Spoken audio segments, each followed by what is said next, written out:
Bom dia, amados, queridos irmãos, que a graça, a paz, o amor do Pai e a comunhão do Espírito Santo seja permanente na tua casa, tua família, em nome de Jesus. Tu tem me acompanhado nesses manás, querido?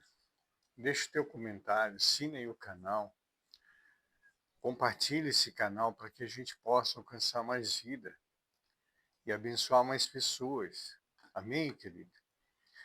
Atos Apóstolos, capítulo 13, do versículo 1 ao versículo 11. Paulo, fixando os olhos no Sinédrio, disse: Meus irmãos, têm vivido até o dia de hoje com a consciência limpa e diante de Deus. Mas Ananias, o sumo sacerdote, mandou aos que estavam perto de Paulo que lhe batessem na boca. Então Paulo lhe disse: Deus há de ferir a ti, parede branqueada. Tu estás aqui sentado para me julgar, de acordo com a lei. E contra a lei ordena que eu seja agredido? O que estavam ali perguntaram a Paulo: Você está insultando o sumo sacerdote de Deus? Paulo respondeu: Eu não sabia, irmãos, que ele era sumo sacerdote, porque está escrito: Não fale mal de uma autoridade do seu povo. Bom, Paulo sabia que uma parte do sinédrio se compunha de saduceus e outra de fariseus, e clamou: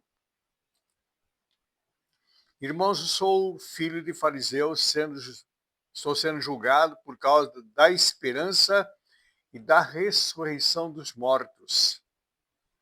Ditas essas palavras, começou uma grande discussão entre os fariseus, os saduceus, do sinédrio, se dividiu.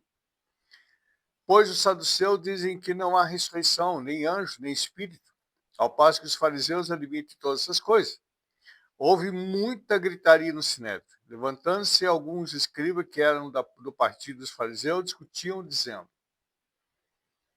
Não achamos nesse homem mal algum, e se de fato algum espírito ou anjo falou com ele. Mas a discussão ficava cada vez mais intensa. O comandante, temendo que Paulo fosse despedaçado por eles, mandou descer a guarda para que o retirasse e o levassem para a fortaleza. Nas noites seguintes, o Senhor, pondo-se ao lado de Paulo, disse: Coragem, pois assim como tu testemunhou a meu respeito em Jerusalém, é necessário que tu testemunhe também em Roma. Queridos, quando nós propusemos a falar do amor de Jesus, das Sagradas Escrituras, nós sempre vamos encontrar a resistência. Sempre vai haver resistência. Em todas as áreas, todas as áreas. Hoje não está diferente do que aconteceu com Paulo lá. Não está diferente. Quando a gente se propõe a anunciar o reino de Deus, a anunciar a volta do Senhor, anunciar a ressurreição de Cristo e a ressurreição dos mortos, o inferno se levanta para nos amedrontar, para nos acusar, para distorcer toda a situação. Nós vemos aqui que, a respeito de Paulo, os judeus que eram invejosos, eles distorciam toda a mensagem de Paulo. Distorciam tudo. E hoje não é diferente, querido. Tanto na igreja como em qualquer lugar, a gente se propõe para anunciar a Jesus Cristo, as pessoas distorcem o assunto. Elas fazem questão de distorcer o assunto. Porque são mula do diabo.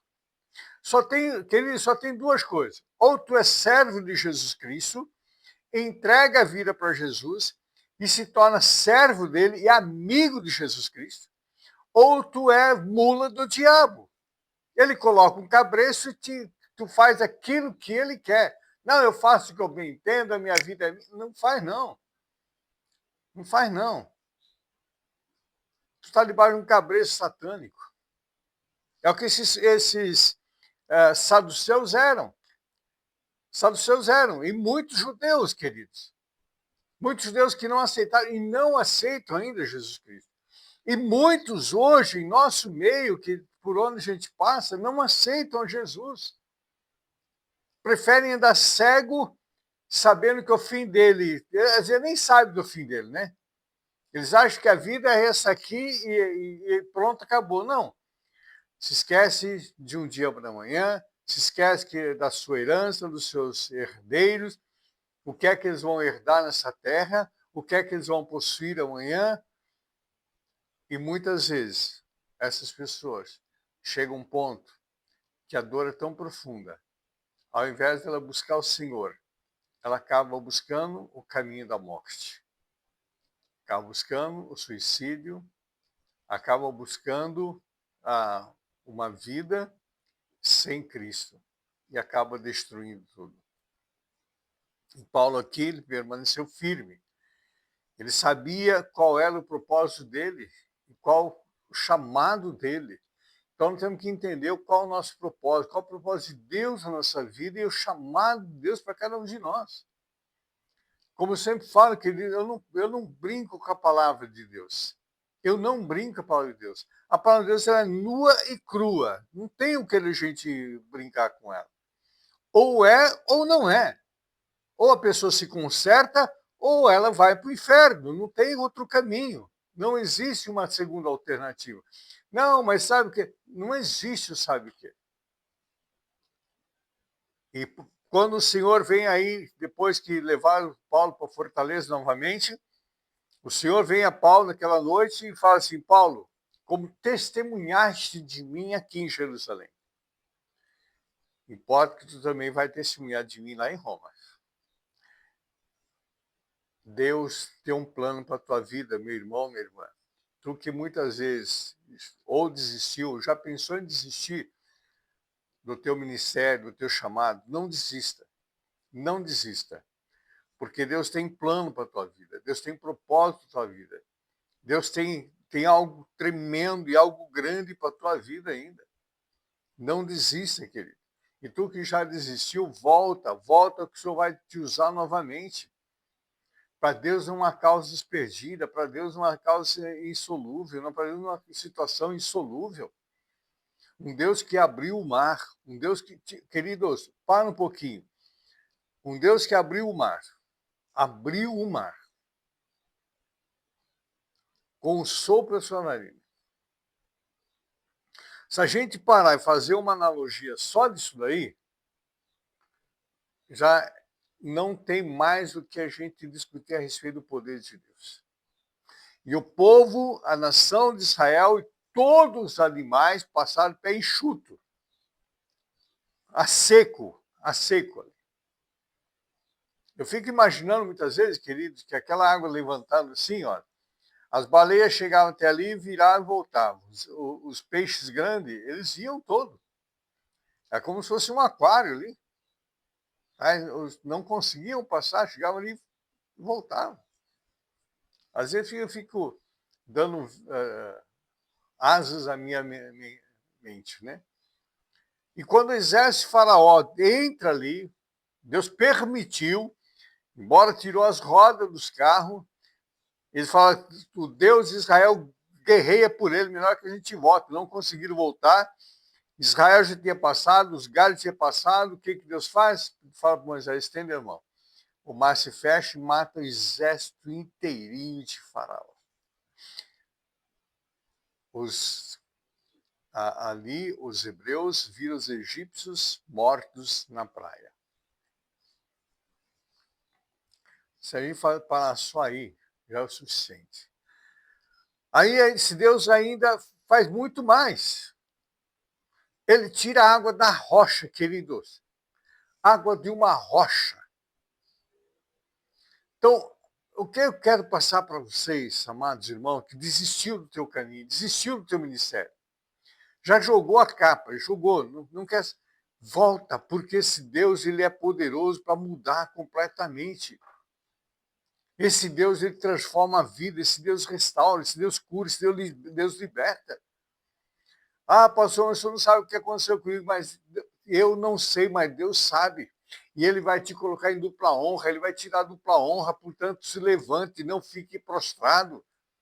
Não fique prostrado diante dessa situação, porque o Deus que eu sirvo, o Deus que tu serviu, ele é muito maior do que isso. Ele está muito acima de toda essa situação. Então volta, correndo, que aqui é a palavra que está aqui. Os religiosos, queridos, os religiosos, os invejosos, estão dentro da igreja, mas são mula do diabo. Pastor, mas fulano já foi batizado, fulano vai no altar. O diabo se usou Judas, que sentava à mesa com Jesus, comia com Jesus, bebia com Jesus, andava com Jesus, viu todos os feitos, e o diabo não entrou em Judas, não usou ele. Tu acha que é diferente hoje? Não é porque a pessoa tem um cargo de pastor, um cargo de bispo, que ela não é usada pelo diabo, não é não, querido. Por isso que Jesus fala, vigia e ora. Vigia e ora. Então volta. Ei, meu irmão, minha irmã, ei, tu sabe que estou falando contigo. Eu não, Deus está falando contigo. Eu não sei teu nome, eu não sei quem tu é, mas o Senhor está falando contigo. Volta. Foi o Senhor que te levantou, foi o Senhor que te escolheu, não foi homens. Não foi homens que te levantou, não foi homens. Não foi ser humano, mas foi o próprio Deus. Que o Senhor te abençoe e te guarde. Que o Senhor levante teu rosto sobre ti, tenha misericórdia de ti, sobre o teu teu rosto e te dê a paz. Uma quinta-feira abençoada a todos, no nome santo de Jesus Cristo. Amém.